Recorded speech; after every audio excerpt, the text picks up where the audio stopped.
How to code the infrared remote control BES1120 combined with the control unit Estesa.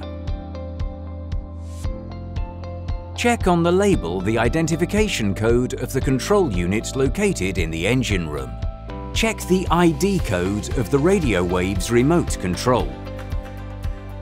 The operations described must be carried out within a time limit of 20 seconds. The intermittent and irregular light of the signaling LED indicates that the board memory is empty. With some versions of this control unit, even the manual panel may not work if no remote control is memorized and the red LED is flashing.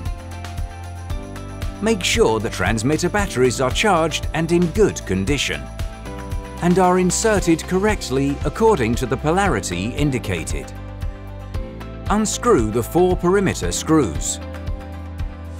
You can then remove the cover from the control unit and thus access the board.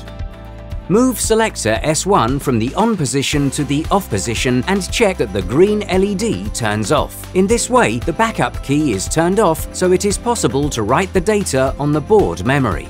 Press the black button until the electronic board emits a double beep. As this is an infrared remote control, the transmitter must be pointed towards the external receiver that is located on the transom of your boat at a maximum distance of 50 centimeters. Press any button other than the central button on the remote control and remember that the time limit to perform this operation is 20 seconds. Wait 20 seconds and then test the remote control to check for correct operation.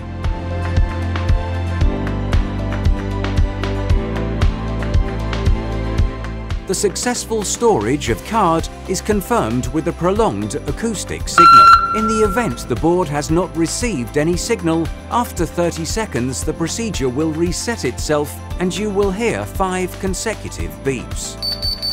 At this point, reposition the backup selector S1 from the off position to the on position. The green LED lights up, thus signaling to the operator that the backup is active and therefore the data has been saved.